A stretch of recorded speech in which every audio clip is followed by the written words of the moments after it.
Dear students, আজকে শুরু করতে যাচ্ছে ভয়েস লেকচার 5। তো আজকে আমাদের আলোচনা থাকবে ফিউচার কন্টিনিউয়াস টেন্স এবং ফিউচার পারফেক্ট টেন্স। তো শুরুতে আমরা দেখে নিব ফিউচার কন্টিনিউয়াস টেন্সের গঠন। ফিউচার কন্টিনিউয়াস টেন্স চিনব কিভাবে? সাবজেক্ট থাকবে, তারপরে শ্যাল বি অথবা উইল বি প্লাস ভার্বের সাথে আইএনজি, অর্থাৎ সাবজেক্টের পরে যদি শ্যাল বি অথবা উইল বি প্লাস ভার্বের সাথে আইএনজি থাকে, তাহলে আমরা বুঝে নেব এটা ফিউচার কন্টিনিউয়াস টেন্স। তো ফিউচার কন্টিনিউয়াস টেন্সে প্যাসিভ ভয়েস স্ট্রাকচারে কি হবে? Shall be, will be. আমরা জানি কন্টিনিউয়াস টেন্সের ক্ষেত্রে কি হয়? শ্যাল বি, উইল বি এবং ভার্বের সাথে মানে বি এর সাথে আইএনজি, বিইং, বি এর সাথে আইএনজি মানে বি।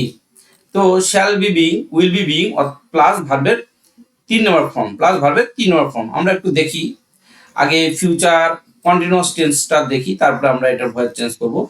তো এখানে এক্সাম্পল দেখি, ফিউচার কন্টিনিউয়াস টেন্সের example: the shopkeepers will be selling goods in the market all day. In the market all day. দেখো, শপকিপার্স কি করবে? গুডস, এখানে গুডস মানে কি? গুডস মানে হচ্ছে পণ্য। গুডস মানে কি? পণ্য। পণ্য বিক্রয় করতে থাকবে। কখন বিক্রয় করতে থাকবে? ইন দ্য মার্কেট, মার্কেটে, সারাদিন ধরে মার্কেটে পণ্য বিক্রয় করতে থাকবে। এখন এইখানে দেখো উইল বি, শ্যাল বি অথবা উইল বি। তো আমরা দেখতে পাচ্ছি উইল বি, এই যে উইল বি আছে এরপরে যে ভার্ব আছে, এই ভার্বের সাথে কি আছে? আইএনজি আছে। তার মানে এটা কোন টেন্স? এটা অবশ্যই future continuous tense. Future continuous টেন্সের উদাহরণ অনুযায়ী মিলে যাচ্ছে: the shopkeepers will be selling goods in the market all the day. তাহলে নেক্সট এক্সাম্পলটা দেখি, the teacher students will B, আবার আগের মতোই কি আছে? উইল বি আছে এবং উইল বি এর পরে কি আছে? ভার্বের সাথে আইএনজি আছে। Will be learning, the students will be learning. তাহলে শ্যাল বি, উইল বি এর পরে ভার্বের সাথে আইএনজি থাকলে এটা কোন tense? Shall be, will be plus ভার্বের সাথে ING, future continuous tense. The students will be learning grammar rules, grammar rules শিখতে থাকবে ইন দ্য ক্লাস, ক্লাসে, ইন দ্য ক্লাস। তাহলে আমরা প্যাসিভ ভয়েস শুরু করি। দেখো, এখানে আমাকে অবজেক্ট আইডেন্টিফাই করতে হবে। অবজেক্ট কি? দোকানদার গুলো কি করবে? দ্য শপকিপার্স, এটা হচ্ছে সাবজেক্ট। উইল বি সেলিং, বিক্রয় করতে থাকবে। তো কি বিক্রয় করবে? গুডস। আমি যদি ভার্বকে প্রশ্ন করি কি বিক্রয় করবে? গুডস মানে পণ্য বিক্রয় করবে। কখন বিক্রয় করবে? কোথায় বিক্রয় করবে? ইন দ্য মার্কেট, মার্কেটে বিক্রয় করবে। কখন বিক্রয় করবে? সারাদিন বিক্রয় করবে। ইন দ্য মার্কেট, এটা আমার অবজেক্ট হবে না, এটা হচ্ছে অ্যাডভার্বিয়াল ফ্রেজ, সরি স্থান বুঝাইছে, হ্যাঁ অ্যাডভার্বিয়াল ফ্রেজ। আবার এটা আমাদের কি বোঝাচ্ছে? অল ডে, সারাদিন, এটা আমাদের অ্যাডভার্বিয়াল ফ্রেজ। সো এটা আমাদের অবজেক্ট হবে না। অবজেক্ট শুধু এখানে কোনটা? গুডস। গুডস হচ্ছে আমাদের অবজেক্ট। এইখানে গুডসটা আমি সামনে নিয়ে আসবো। Goods will be being, sold. এখানে সোল্ড কোথা থেকে আসলো? ভালো করে দেখো, সেল, সেল মানে বিক্রয় করা। সেলের পাস্ট ফর্ম কি? এসওএলডি, সোল্ড। এসওএলডি, সোল্ড। পাস্ট ফর্ম দা ভার্বের 3 নম্বর ফর্ম, তাই সেল, সোল্ড, সোল্ড। তাহলে আমি এখানে উইল বি সোল্ড দিছি, অর্থাৎ এইটা ভার্বের 3 নম্বর ফর্ম ইউজ করছি এখানে। Will be sold, goods will be sold by the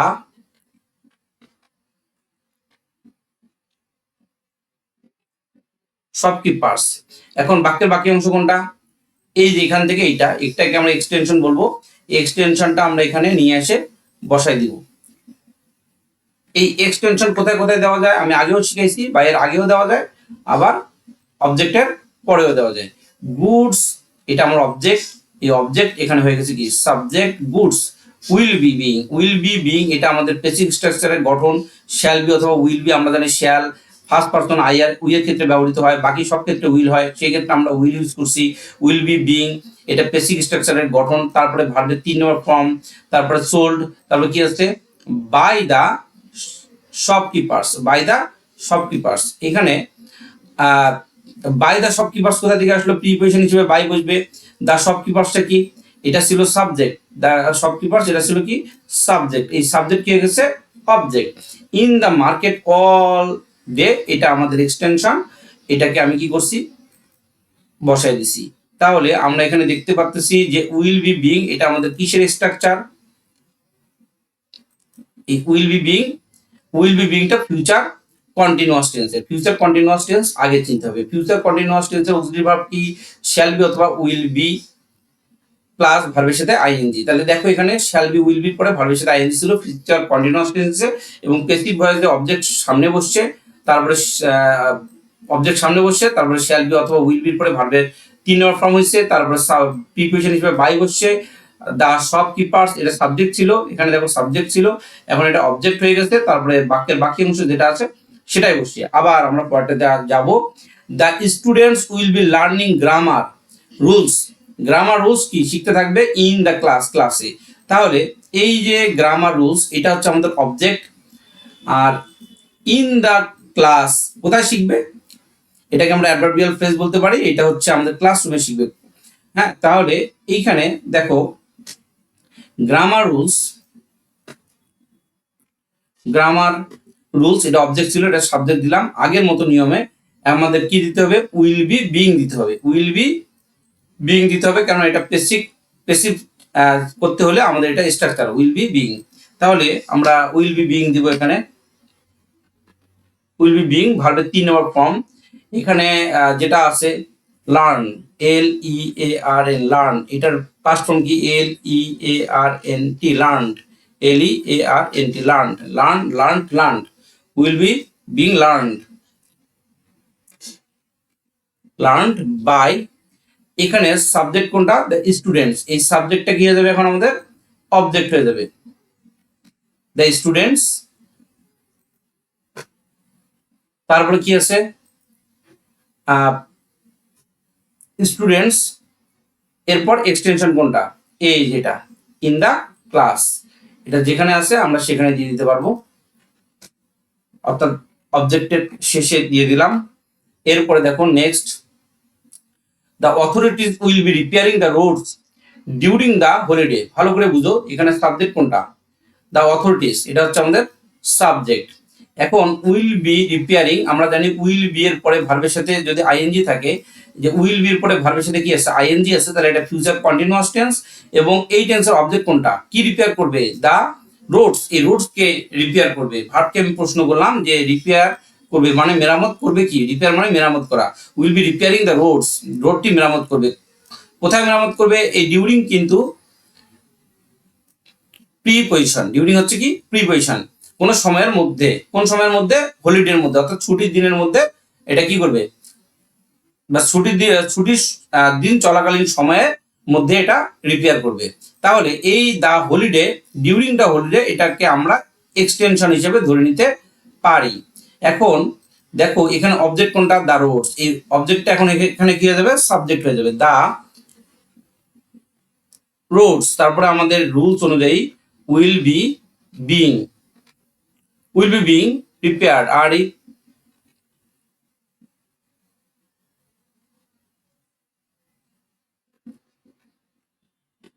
will be repaired by the authorities, মানে কি কর্তৃপক্ষ। তাহলে the roads will be being repaired by the authorities during the holiday। দেখো পেসিভ স্ট্রাকচারের যে গঠন উইল বি বিং, এটা আমাদের কন্টিনিউয়াস টেন্সের পেসিভ স্ট্রাকচারের গঠন। তারপরে ভার্বের 3 নম্বর ফর্ম বসবে, ভার্বের 3 নম্বর ফর্ম বসছে, তারপরে বাই এর পরে এই সাবজেক্টটা অবজেক্ট হয়ে গেছে, তারপরে ডিউরিং দ্য হলিডে প্রিপোজিশন থেকে এটা বাক্যের বাকি অংশ বা এক্সটেনশন, এটা আমরা বসাই দিছি। এরপরে আমরা নেক্সট চলে যাচ্ছি, the government will be distributing relief. Will be, এই উইল বি এর পরে ভার্বের সাথে আইএনজি আছে, তার মানে কোন টেন্স, ফিউচার কন্টিনিউয়াস টেন্স। দেখো ফিউচার কন্টিনিউয়াস টেন্স, এবং কি ডিস্ট্রিবিউট করবে, বন্টন করবে। ডিস্ট্রিবিউট মানে হচ্ছে বন্টন করা, কি বন্টন করবে, relief materials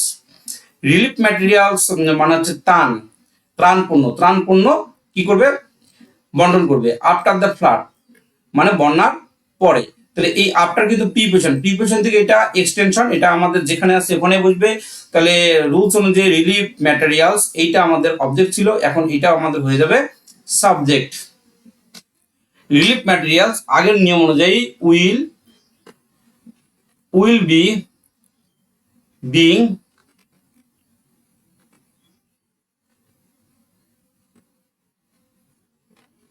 distributed by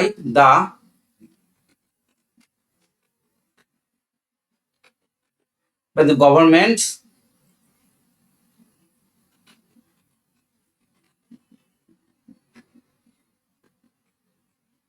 after the flood. আমরা যদি এটা আবার বুঝতে চাই, একটা জিনিস ভালো করে খেয়াল করি, এখানে প্রতিবার একই নিয়মে হয়েছে। রিলিফ ম্যাটেরিয়ালস কি ডিস্ট্রিবিউট করবে? ত্রাণ পণ্য, বন্যার সময় যেগুলো দেয় সেটাকে ত্রাণ পণ্য বলে, রিলিফ ম্যাটেরিয়ালস। তারপরে উইল বি এর পরে আমরা জানি যে কি হয়, বিং হয়, উইল বি বিং বসছে। তারপরে ডিস্ট্রিবিউটেড, এখানে V3 আকারে বসছে, ডিস্ট্রিবিউটেড বাই একটা প্রিপোজিশন, এই প্রিপোজিশনের পরে এই সাবজেক্টটা বসছে the government, by the government. তারপরে কি আছে, আফটার দ্য ফ্লাড।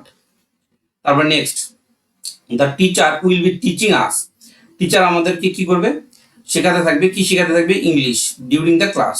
এখানে অবজেক্ট হচ্ছে দুইটা, একটা আস আর একটা ইংলিশ। তো এখানে দুইটা অবজেক্ট আছে, এই দুইটা অবজেক্টের মধ্যে আস হচ্ছে ব্যক্তি অবজেক্ট, এই আসটাকে দিয়ে আমরা কি করব, প্যাসিভ ভয়েস করব। তাহলে আস হয়ে যাবে উই। দেখো উইল বি বিং দিলেও হবে, শ্যাল বি বিং দিলেও হবে, কারণ হচ্ছে আমরা জানি যে উই এর পরে শ্যালও হয়, উইলও হয়। তাহলে উই শ্যাল বি বিং। এখন ভার্ব কোনটা? টিচিং।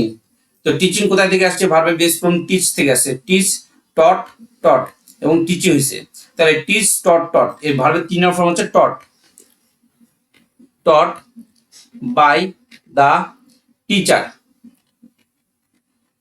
টিচার ডিউরিং দা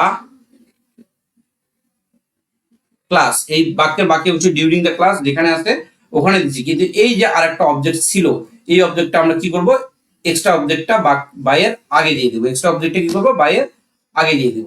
তাহলে the teacher will be teaching us English, আমাদেরকে ইংরেজি শেখাতে থাকবে ডিউরিং দ্য ক্লাসের মধ্যে।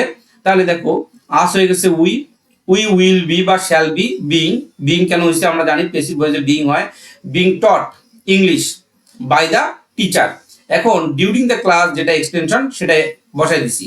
আবার আমি যদি ইংলিশ দিয়েও করি তাও কিন্তু হবে। আমাদের আরেকটা অবজেক্ট যে ছিল ইংলিশ, এই অবজেক্ট দিয়েও আমি কিন্তু প্যাসিভ ভয়েস করতে পারবো। ভালো করে খেয়াল করি, ইংলিশ, আবার এখানে কি হবে, will be being taught, English will be being taught by the teacher. তো এখানে আরেকটা অবজেক্ট ছিল, এটা কোথায় যাবে? এই অবজেক্টটা বসাতে হলে তোমাকে অবশ্যই ব্যক্তি অবজেক্ট বসাতে হলে এটাকে টু অথবা ফর ব্যবহার করতে হবে। টু আস, আমি এখানে টু আস দিলাম, ফর আস দিলে হবে টু আস। তারপরে ডিউরিং দ্য ক্লাস যেটা এক্সটেনশন সেটা সে এখানে বলবে ডিউরিং দ্য ক্লাস। এটাই নেক্সট। এটা যাওয়ার আগে এটা আমি আরেকবার রিপিট করাই দিই, ভালো করে দেখো। আমরা এখানে দুইটা অবজেক্ট দেখতে পাচ্ছি, একটা হচ্ছে আস, একটা অবজেক্ট। এই আস অবজেক্টের দিয়ে আমি প্যাসিভ ভয়েস করতে পারবো। ইংলিশ একটা অবজেক্ট, কিভাবে বুঝবো আমরা দুইটা অবজেক্ট? ভার্বকে প্রশ্ন করব, আমাদেরকে কি শেখানো হবে? ইংরেজি শেখানো হবে, উত্তর পাচ্ছি। এবং কাদেরকে শেখানো হবে? আমাদেরকে শেখানো হবে। এই ক্ষেত্রে আমরা অবজেক্ট পাচ্ছি আস, তাহলে ডাবল অবজেক্ট আছে। এই ক্ষেত্রে আমরা যে কোনো একটা অবজেক্ট দিয়ে প্যাসিভ ভয়েস করতে পারবো। তাহলে যদি আমি ব্যক্তি অবজেক্টকে সামনে নিয়ে আসি তাহলে এক্সট্রা যে অবজেক্টটা আছে এটা আমরা বাইরের আগে দিয়ে দিব।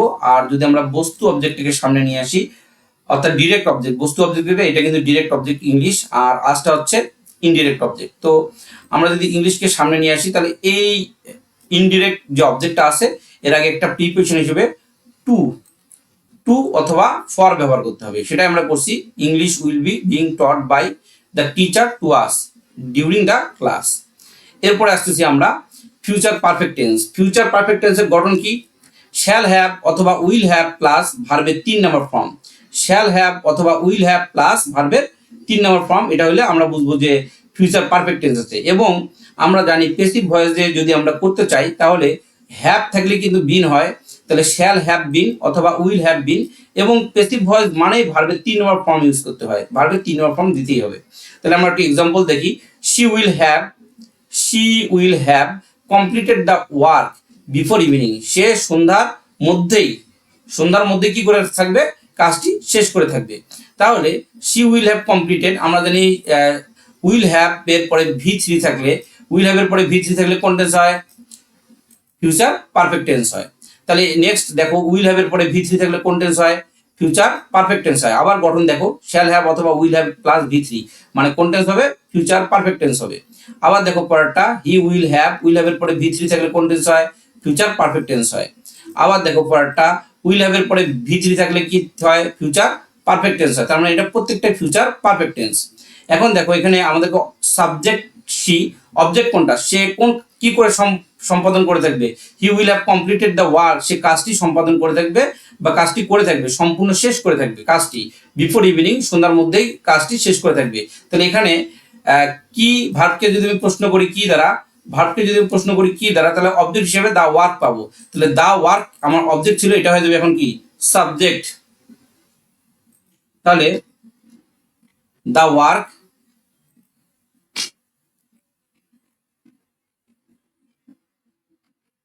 will have been completed by, will have been এর পরে দেখো তোমরা স্ট্রাকচার দেখো, will have been অথবা shall have been, আমরা জানি shall কখন বসে, I আর উই এর ক্ষেত্রে shall বসে, বাকি সব ক্ষেত্রে will বসে। তাহলে এখানে দা ওয়ার্ক এর পরে অবশ্যই will বসবে। তাহলে আমাদের এই স্ট্রাকচার মেইনটেইন করতে হচ্ছে, will have been plus V3। তাহলে will have been plus V3 আমি কি ব্যবহার করছি, অবশ্যই করছি। তারপরে আমরা কি দেব এখানে, will have been, তারপরে একটা প্রিপোজিশন হিসেবে বাই, এবং এই সাবজেক্ট শি, এর অবজেক্ট ফর্ম কি, হার। তারপরে বিফোর ইভিনিং যেটা আছে সেটাই বুঝবে, before evening. Next, the doctor will have treated all the patients by evening. এখানে বাই ইভিনিং আমাদের এক্সটেনশন হিসেবে যেখানে আছে ওখানে থাকবে। এখানে আগের মতো নিয়মেই আমাদের অবজেক্ট যেটা আছে সেটাকে আমি সাবজেক্ট বানিয়ে দেবো, সাবজেক্ট বানিয়ে দিলাম, সরি আমাদের আসে না এটা, দা অল পেশেন্টস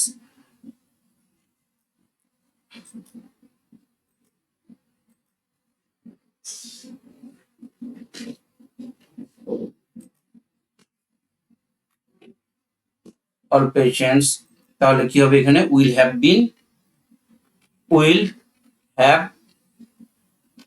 বিন ট্রিটেড ভার্বের 3 number form by the doctor. তারপরে এইটা হচ্ছে বাই ইভিনিং বাক্যের কি বাকি অংশ, এটা আমরা বাইয়ের আগেও দিতে পারি, পরেও দিতে পারি, পরে দিয়ে দিলাম। এরপরে আবার যাও পরেরটা, next they will have built, এটা কোন টেন্স, ফিউচার, এর আগে বলছি ফিউচার পারফেক্ট টেন্স। তো আমাদের অবজেক্ট কি নির্মাণ করবে, দা ব্রিজ, কি নির্মাণ করবে, দা ব্রিজ বাই নেক্সট ইয়ার, তাহলে পরবর্তী বছরের সময়ের মধ্যেই কমপ্লিট করবে। তাহলে দা ব্রিজ, এখানে ক্যাপিটাল লেটার দা দিয়ে শুরু করতে হবে, দা ব্রিজ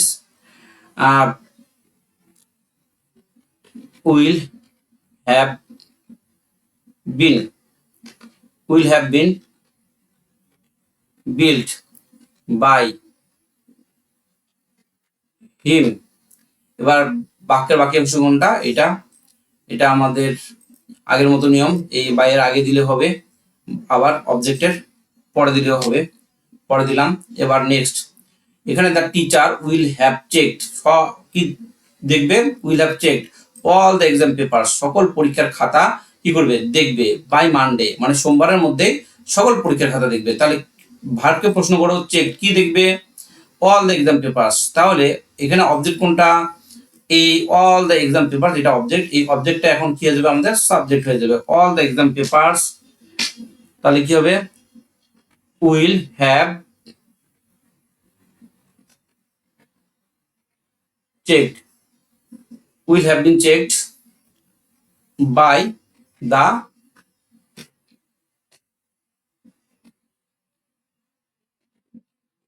teachers, কোন সময়ের মধ্যে দেখবে, বাই মানডে, সোমবারের মধ্যে দেখবে। তাহলে আমরা বুঝলাম all the exam papers will have been checked by the teachers। তাহলে all the exam papers এইটা অবজেক্ট ছিল, এই অবজেক্টটা কি হচ্ছে এখানে, এই অবজেক্টটা এখানে সাবজেক্ট হয়ে গেছে। all the exam papers এখানে এটা কি হচ্ছে, সাবজেক্ট হয়েছে। will have been এটা আমাদের স্ট্রাকচার, will have been এর পরে v3 হবে, এটা আমাদের স্ট্রাকচার অনুযায়ী বসছে। আর তারপরে হচ্ছে একটা বাই প্রিপোজিশন আকারে আসছে, তারপরে সাবজেক্ট কি হয়েছে, অবজেক্ট হয়েছে, এবং যেটা এক্সটেনশন বাক্যের বাকি অংশ সেটা যেখানে ছিল সেখানে আমরা বসাই দিছি। ওকে, তাহলে আজকে এই পর্যন্তই।